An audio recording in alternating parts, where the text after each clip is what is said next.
Em discussões cotidianas, sempre tem alguém que quer provar seu ponto citando pesquisas, estudos ou artigos. Na maioria dos ambientes onde não há nenhum especialista contrapondo, esse tipo de argumento funciona, e isso ocorre por dois motivos. Primeiro, porque são raras as pessoas que irão checar a informação. Esses estudos podem não ser fáceis de achar e são difíceis de ler. E segundo, porque é uma sensação de autoridade quando escutamos uma fonte dessas. Não é a pessoa que está falando, mas sim um suposto especialista no assunto. Agora vem cá, o que são de fato esses artigos científicos e como avaliar a qualidade deles? Olá pessoal, sou Leonardo, professor e engenheiro de materiais, e este é o From Metal Till Now.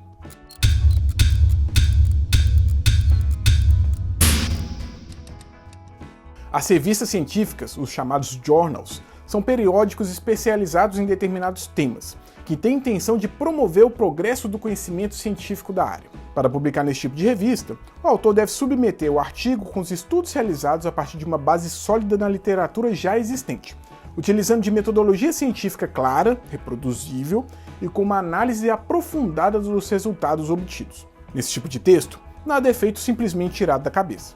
Deve-se seguir normas técnicas, pesquisas anteriores ou recomendações de manuais técnicos. Se algo é feito, foi porque alguém mais reconhecido na área fez antes. A ideia é dar pequenos passos para além disso, para que outros pesquisadores possam reconhecer o que foi feito e usar esse novo artigo como base para dar mais um passo.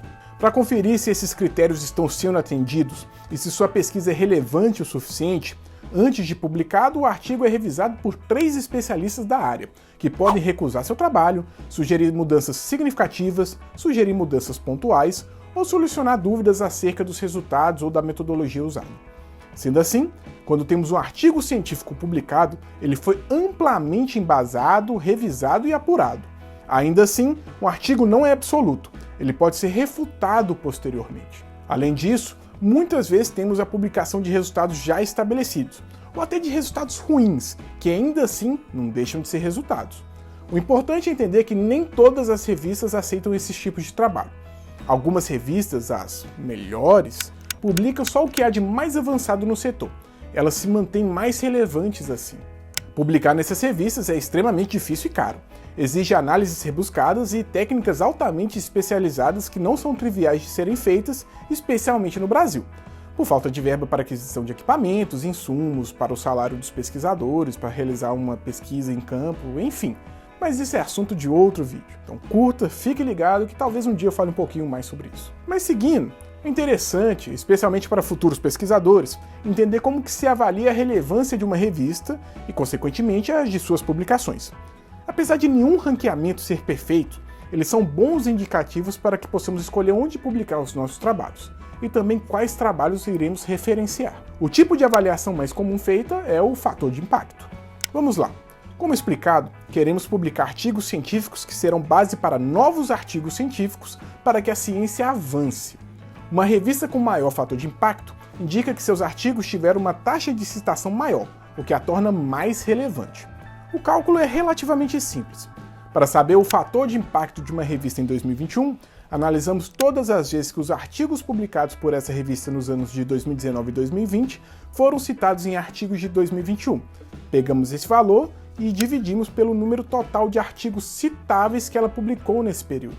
Trocando em miúdos, se uma revista hipotética, From Metal Till Now Journal, publicou em 2019 e 2020 um total de 100 artigos citáveis, e o total de vezes que esses artigos foram citados em 2021 foi de 250, temos que o fator de impacto dessa revista em 2021 foi de 2,5.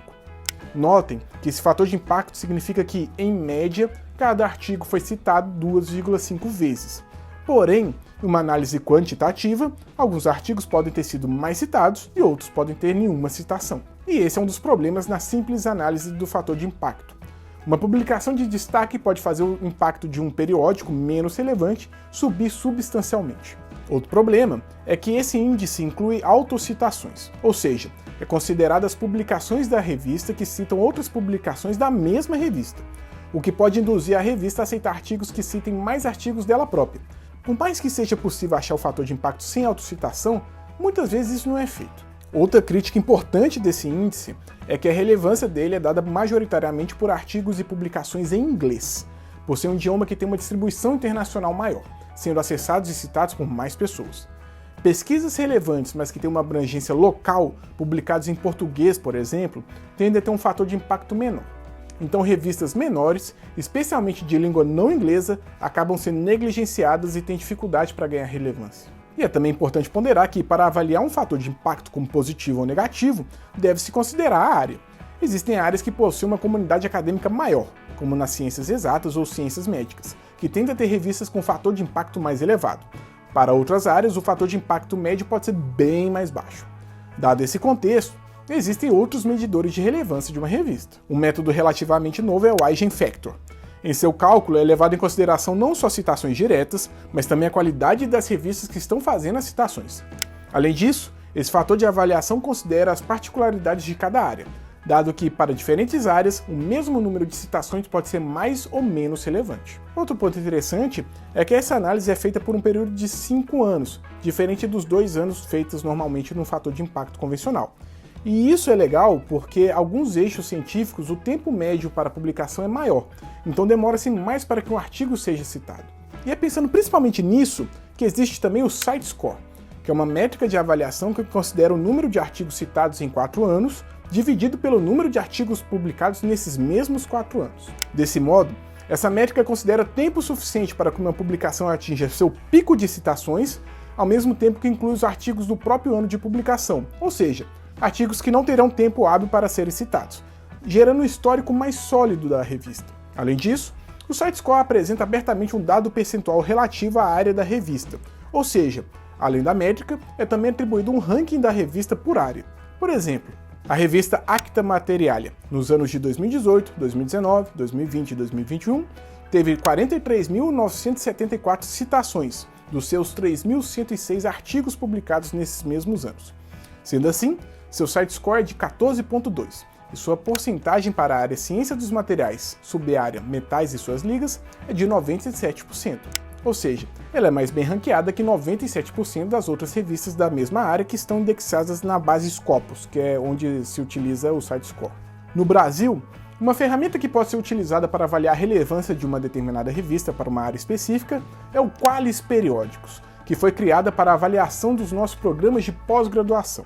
Na plataforma Qualis, as revistas que foram adicionadas são classificadas em A1, A2, B1, B2, B3, B4, B5 e C, sendo que as revistas B1 são as consideradas as de melhor qualidade e as revistas A1 e A2 são as de excelência. Em contrapartida, em C, estão listadas publicações que não são periódicas científicas, ou que não atendem aos critérios mínimos de avaliação de uma área específica. Notem que esse sistema foi adotado para avaliação de programas de pós-graduação, e cada área pôde considerar diferentes fatores para essa classificação. Existem critérios relacionados à área da revista, às bases em que ela está indexada, ao seu tempo de existência, o próprio fator de impacto e qualquer outra especificidade. Desse modo, uma revista com alto fator de impacto não necessariamente terá uma classificação A1, caso ela seja de uma área distinta. Assim como uma publicação nacional relevante para um certo eixo tecnológico pode ter uma classificação mais elevada que outras de fator de impacto maior. A classificação Qualis também é fruto de algumas críticas, principalmente quando usada fora do escopo para a qual foi criada. Isso se dá principalmente porque ela pode gerar uma discrepância entre a classificação de uma mesma revista. Por exemplo, a revista Cadernos de Saúde Pública em 2014 tinha um fator de impacto de 1.226 e era considerada A1 para a área do direito, B1 para engenharias 3 e C para ciências da computação.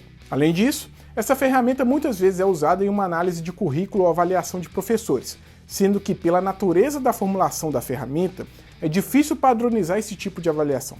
Áreas distintas consideram elementos diferentes, então fatores de ponderação deviam ser utilizados. Mas enfim, existem ainda outros critérios de avaliação de revistas, mas nada foge muito do que vimos aqui.